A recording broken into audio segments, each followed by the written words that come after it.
미국 하와이주의 주청사가 있는 호놀룰루에 가면 와이키키 해변에 커다란 동물원이 있습니다. 그 동물원을 한 바퀴 돌아본 후에 맨 마지막 우리에 오면 팻말에 아무 설명도 없이 세상에서 가장 위대한 동물이라고 적힌 것을 볼 수 있다고 합니다. 하지만 그 우리 앞에 서면 동물은 없고 안쪽 벽면에 큰 거울 하나만이 걸려 있는데 거울 속에 비친 자신의 모습을 보고서야 자신이 바로 세상에서 가장 위대한 존재임을 생각하게 한다는 것입니다. 그렇다면 인간은 짐승과 무엇이 다르기에 세상에서 가장 위대한 존재일까요? 그 차이점을 알기 위해 성경에 기록된 짐승과 인간의 시작을 보겠습니다. 하나님이 가라사대 땅은 생물을 내되 육축과 기는 것과 땅의 짐승을 종류대로 내라 하시고 그대로 되니라. 하나님이 땅의 짐승을 그 종류대로 육축을 그 종류대로 땅에 기는 모든 것을 그 종류대로 만드시니 하나님이 보시기에 좋았더라. 하나님께서 육축과 기어다니는 것과 땅의 짐승을 만드시는 장면입니다. 여기서 의문점이 생깁니다.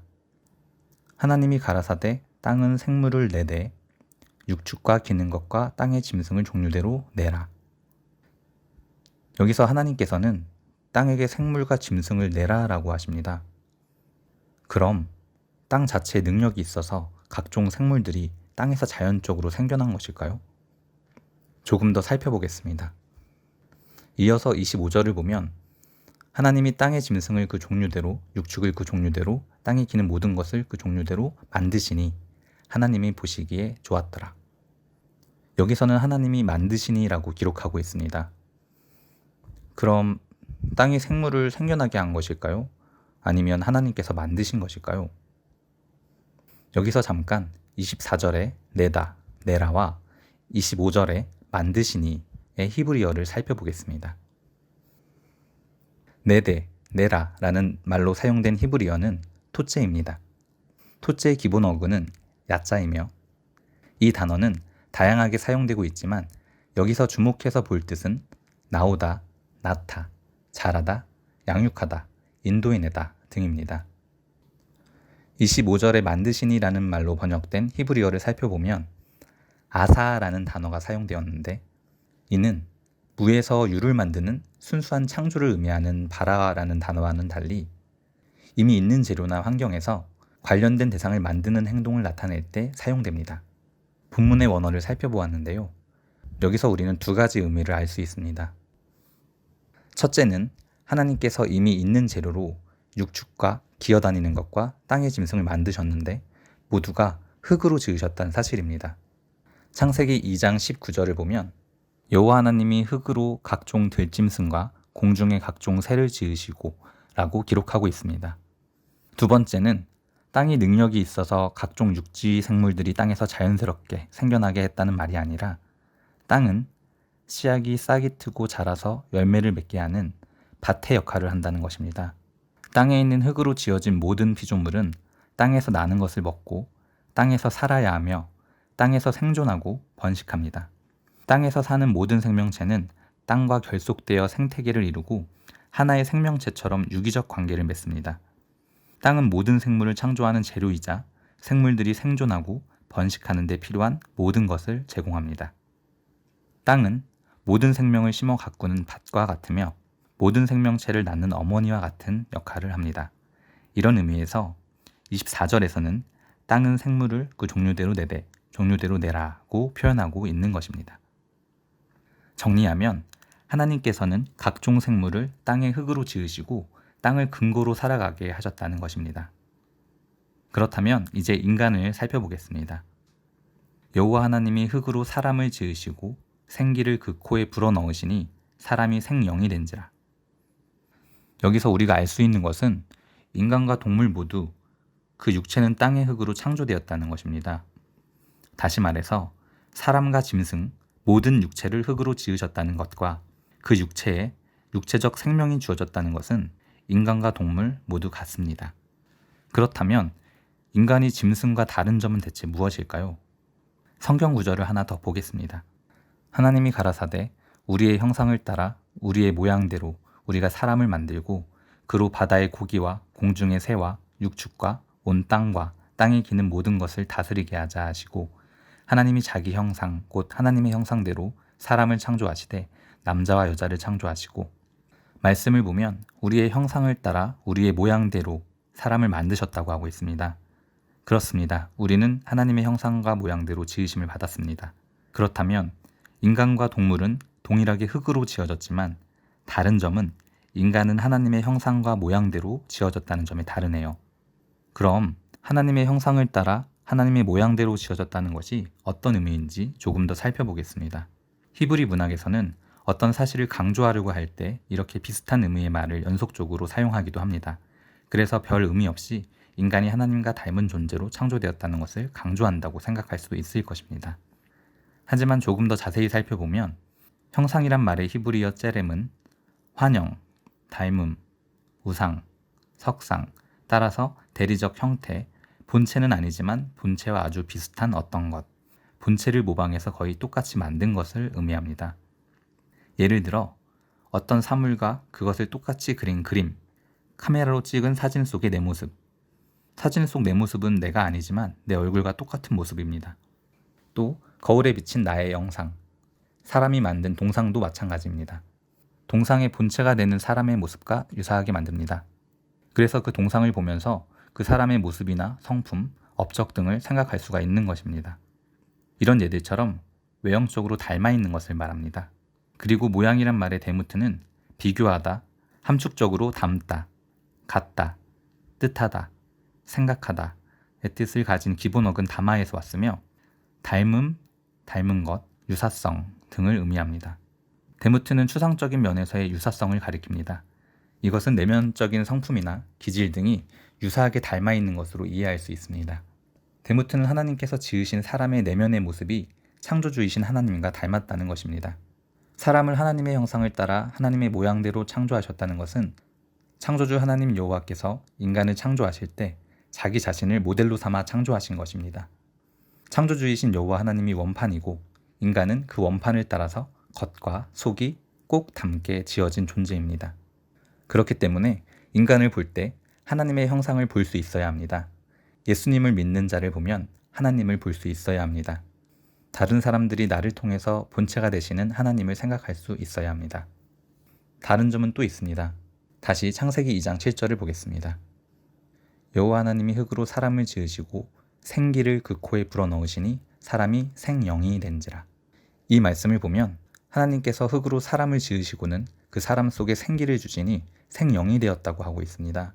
하나님께서 짐승을 지으셨을 때와 또 다른 점은 우리 인간을 지으실 때는 생기를 불어넣으신 것입니다. 그렇다면 이 생기는 무엇일까요? 그리고 생명이 되었다는 것은 무엇을 말할까요? 생기는 풀어서 말하면 살아있는 숨이나 호흡이라고 할 수 있는데 번역된 원어는 니시마트 하이임입니다. 니시마트는 네샤마의 연기형으로 기본형 네샤마는 성경에서 호흡, 입김, 정신, 영혼, 혼 등으로 쓰이고 있으며 하이임은 하이의 복수형으로 기본형 하이는 살아있는, 생존한, 생명 등으로 사용됩니다. 원어를 직역하면 하이의 복수형인 하이임이 쓰였기 때문에 생명들의 숨, 생명들의 기운으로 직역할 수 있습니다. 그런데 무엇인가 이상하지 않나요? 아담 한 사람에게 불어넣으신 생기가 한 사람에게 주는 한 생명이 아니라 복수형으로 생명들입니다. 이것은 아담에게 생기를 주실 때 하나의 생명이 아니라 육적인 생명과 영적인 생명인 하나님의 생명, 즉 영생을 함께 주셨다는 것을 암시하고 있습니다. 그렇기 때문에 7절 말씀에서 생기를 불어넣으시니 사람이 생명이 된지라 라고 기록하고 있는 것입니다. 흙으로 지어진 사람에게 생기를 불어넣어 생명이 되게 하였다는 말은 인간 존재의 기원이 창조주 하나님인 것을 의미하고 있습니다. 인간은 단순히 살아서 숨쉬는 존재가 아니라 신적인 요소인 영적 생명을 함께 가진 존재임을 말해주고 있습니다. 흙으로 지어진 육신과 그 육신에 주어진 육체적 생명이 동물적인 요소인 육체적 성향, 즉 땅의 성향이라고 한다면 영적 생명은 신적인 요소인 영적 성향입니다. 따라서 짐승은 단순히 육체적 성향인 동물적인 요소만 있지만 인간은 육체적 성향인 동물적인 요소와 영적 성향인 신적인 요소를 동시에 지닌 특별한 존재임을 알 수 있습니다.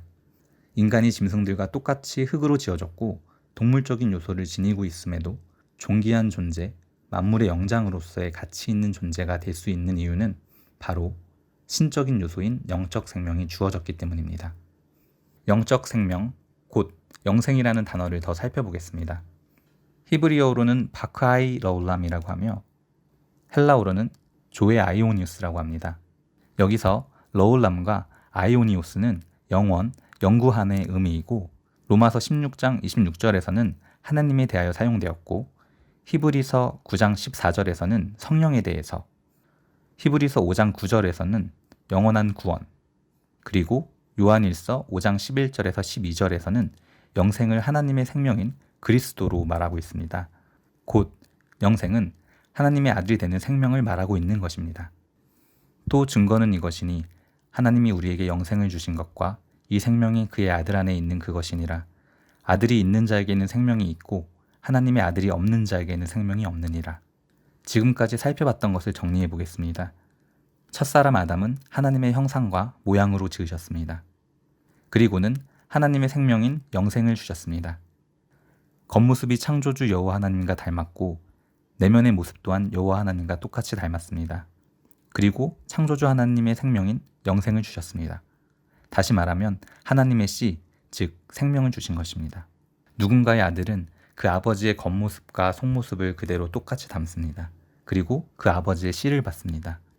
삼위 하나님께서 첫사람 아담을 지으실 때 하나님의 겉모습과 하나님의 속모습을 똑같이 담게 지으시고 하나님의 씨, 즉 생명을 주셨다는 것은 첫사람 아담이 하나님의 아들이라는 것을 말하고 있습니다. 누가복음 3장 38절의 예수 그리스도의 족보에서 첫사람 아담이 하나님의 아들임을 분명하게 밝히고 있습니다. 카이나는 에노스의 아들이요 에노스는 셋의 아들이요 셋은 아담의 아들이요 아담은 하나님의 아들이었느니라. 하나님은 아버지이시고 지어진 사람은 아들입니다. 아버지와 아들은 겉모습이나 속모습이 닮을 수밖에 없습니다. 디모데전서 6장 16절은 하나님이 영생하시는 분임을 밝히고 있습니다. 영생은 하나님의 근본적 속성입니다. 하나님이 영생하는 존재인 것은 그분 자신이 생명이시며 영생이기 때문입니다. 오직 그에게만 죽지 아니함이 있고 가까이 가지 못할 빛에 거하시고 아무 사람도 보지 못하였고 또 볼 수 없는 자시니 그에게 존귀와 영원한 능력을 돌릴지어다. 아멘.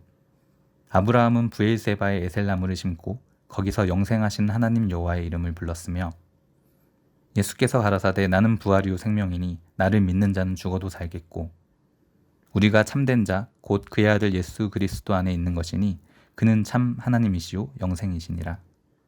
하나님은 닮게 지어진 인간도 영생하도록 지으셨습니다. 그 육체적 생명이 끝나서 육신이 죽고 나면 그 육신은 흙으로 돌아가지만 그 영은 소멸하지 않고 영원히 살게 됩니다. 결론을 말씀드리겠습니다.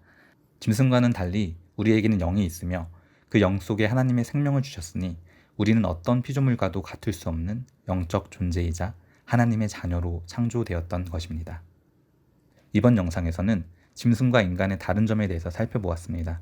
다음 영상에서는 하나님께서 인간을 흙으로 창조하신 이유, 하나님의 처음 창조의 목적에 대해 살펴보겠습니다. 감사합니다.